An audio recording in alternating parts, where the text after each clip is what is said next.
Los silencios de Leticia eran para mí elocuentemente expresivos de su situación anímica, aunque me sorprendía verla tan tranquila. Supongo que la procesión irá por dentro. Como ella sabe que todo el mundo conoce lo sucedido, coincido con Vanessa Guerra, experta en comunicación no verbal, en que intenta crear conexión y empatía con los asistentes a los actos que protagoniza.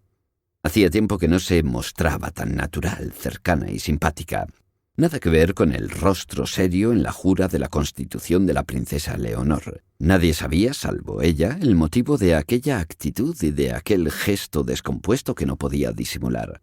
El sentimiento no consiste ni en el orgullo ni en la humildad, sino en la facultad de disimular la tristeza que le invadía, el miedo que no podía controlar. Ese día, Leticia tenía miedo de su propio miedo. Oscar Wilde decía que incluso el más valiente de nosotros tiene miedo de sí mismo. Pero ¿cuál era el motivo de ese miedo? Una llamada de Jaime del Burgo advirtiéndole que iba a comenzar a hacer pública la historia de los momentos más escabrosos de sus relaciones, un pasado que podía trastocar no solo el presente del que disfrutaba, sino el futuro de su vida. Y como escribía Hugo Foscolo, no es raro pensar que la reina consorte pudiera arrepentirse del pasado, y qué pasado el de Leticia, aburrirse del presente, que no era el caso, y temer el futuro que esta llamada podía alterar. Aquel día avanzaba a ciegas hacia lo incierto con absoluto pavor, ignorando que ese miedo que ese día se había apoderado de ella es lo que Jaime del Burgo pretendía. Pero a mí lo que me preocupa son los silencios y la actitud pasiva de Felipe, como si no pasara nada habiendo pasado tanto. Hay quienes demencialmente piensan que el rey lo sabía todo y que habría consentido. ¡Qué locura! Un pacto de relación abierta, un extraño e increíble acuerdo para un ultracatólico como él, con el fin de salvar un matrimonio que se hundía vertiginosamente, según Marc Villanueva. Cierto es que los escoltas que protegían a Leticia allá donde fuera, y con quien fuera, tenían la obligación de informar.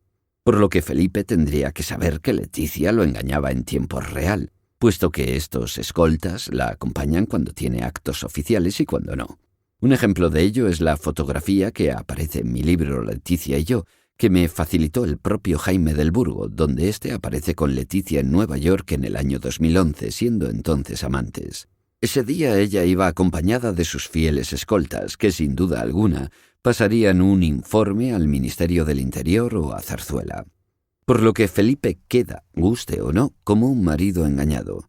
Si me engañas una vez, tuya es la culpa. Si me engañas dos, la culpa es mía. Anaxágoras Dixit. Además, el hombre es un ser siempre y en todo esencialmente engañoso, sin olvidar el doble placer de engañar al engañoso, dijo Aristófanes. Se puede engañar a todo el mundo, pero no a la verdad. La pregunta es obligada.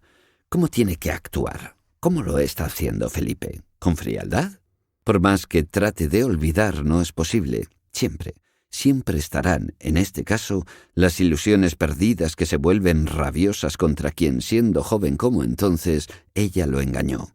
Una mentira que ha presidido sus relaciones, poniéndole objetivos ideales pero falsos en medio de esa relación, y Felipe, imaginando cuántas veces Leticia se entregó a él, a Jaime del Burgo. Lo que ahora es demostrado, ¿fue alguna vez solo imaginado? Querida imaginación, lo que amo sobre todo en ti es que no perdonas. Cuidado, estimado Felipe, es la imaginación quien pierde las batallas. Por todo esto, Felipe ha quedado en manos de los que, por los motivos que fuere, no aceptan fácilmente que todo, hasta ahora, ha sido una mentira que el tiempo no puede hundir en el olvido. Ahora lo vemos caminar en la noche como un Orfeo que quisiera salir del infierno donde la traición lo ha hundido. Quiere salir, cierto, pero resulta difícil para quien ha conocido esas profundidades oscuras del alma humana, en las que el sexo y el sentimiento se confunden tan caóticamente como en la vida misma, pese a quien pese. Porque el daño no está en el sexo con el que Leticia ha sido infiel a su esposa, sino en el sentimiento despiadado. Lo suyo, lo de Felipe hoy, es el infierno. No para una temporada, aunque tampoco es eterno. Sin una palabra de esperanza religiosa ni metafísica.